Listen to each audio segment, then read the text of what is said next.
along with part 2 of the MCAS worksheets. So we're going to look now at test scores more from the perspective of what do the school's test scores look like. So the first thing you should do is go back to the link where we were before.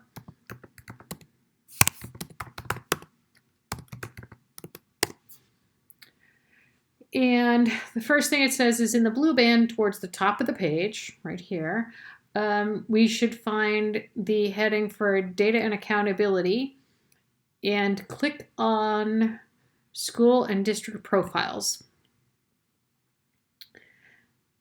Then it says to go to the menu on the left. There's a bunch of different links over here, and select 2019 Next Generation MCAS Achievement Results.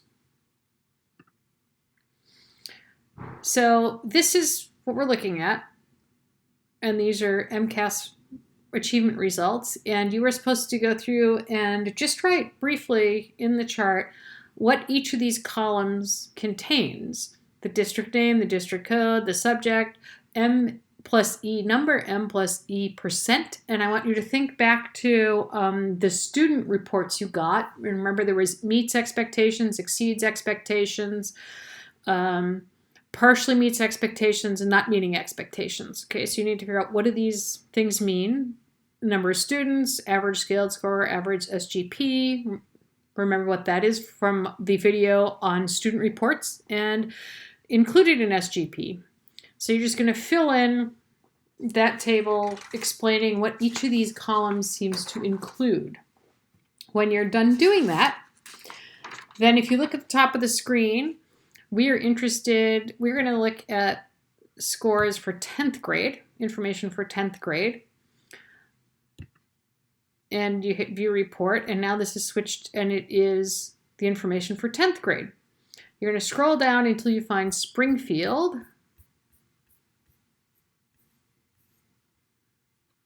And when you get to Springfield,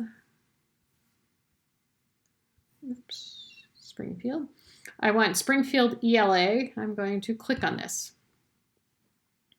When you get to Springfield ELA, you'll see these are called histograms, and they're a graphical representation of the student data. And the question on your sheet says, based on the histogram shown, overall, how are the students performing and why do you claim this? And they're asking about grade 10 ELA and grade 10 math. You'll notice under here, Springfield, grade 3. So I want to go down this chart, find grade 10 ELA, and click on it. And now you'll notice up here, my histogram now shows grade 10 ELA for the Springfield and for the state. And so you're supposed to write about how the students in Springfield are doing based on what you see in this histogram, and then why do you claim that? If you say they're doing really well, then you need to explain what about these histograms tells you that. If you think that they're not doing very well, if you think they're doing average, you need to explain why you're making that claim. Then you're going to look up here. You'll notice there's a number of different tabs. Okay, and these tabs have different information about the school district. So you're just supposed to go through these tabs and just write 1 or 2 sentences. Just look and see what's here and try and explain in a sentence or 2 what's under each of these tabs. If I click on the teacher tab, what do I find out, right? And this is teacher data, but kind of tell me a little bit about what kind of teacher data. You don't need to list everything that's included, but just make a general statement about what seems to be there. All right, so you're going to go through each tab and say a little bit about it, fill in the table that's on your worksheet. Then you're going to click on the accountability tab. And you'll see here 2019 official accountability report for Springfield. Right, so we're still working with the school district of Springfield. And I want to know what's the overall classification for the district. So you see the district name. This is Title I district, which means it has a high percentage of economically disadvantaged students. And it tells you grades, serves all these grades, pre-kindergarten through 12th grade. Overall classification, not requiring assistance or intervention. And then the reason is because they had substantial growth and it was 52% growth. So questions 5 and 6 ask you about that information. You just need to locate it and record it on your worksheet. Then it says, find the progress towards improvement targets information, right? That's right here. Progress towards improvement targets. right? And for the high school grades, all students, low performing students, non-high school, all students high school, low performing high school. For the high school grades, so these two columns, I want you to tell me what with which indicators was Springfield most successful and how do you know?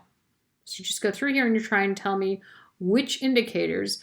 So these colored bands are overall combined for growth. I want the individual indicators, like these here and these two right here, not the banded colors, but the white ones. Which ones are they most successful and how do you know? All right. Then you're going to go up and you're going to select schools in this district. And this is a list of all the schools in the school district. And I'm going to find Forest Park Middle School. And again, these are alphabetical, so I can find Forest Park Middle School. And I want to know what is the overall classification and the reason for the classification for Forest Park Middle School. So similar to the district, I can find the overall classification and the reason for the classification. So I want you to read those and explain what's there. Then you're going to look at their overall progress for just this school. So before we were looking at the Springfield School District as a whole, here we are looking at a single school. And you're going to talk a little bit about where they're performing best and how do you know. And then you can go back up here and you're going to click on detailed data for each indicator. And I can see how they're doing on each indicator for all students, their 2019 achievement results, how they changed from 2018, what their target was for 2019, how many students there were, how many points they got, because these overall progress towards improvement scores are based on gaining points for these items.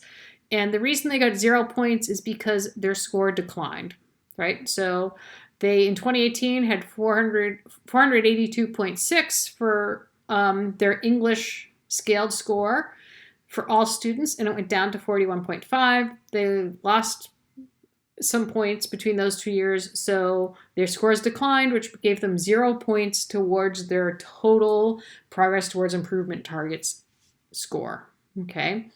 So you're going to look at how they did for all students, how they did for low-performing students, and talk to me, fill in information about how that was for their achievement, which is a scaled score in English and in math. And then we're going to look at growth for English and for math.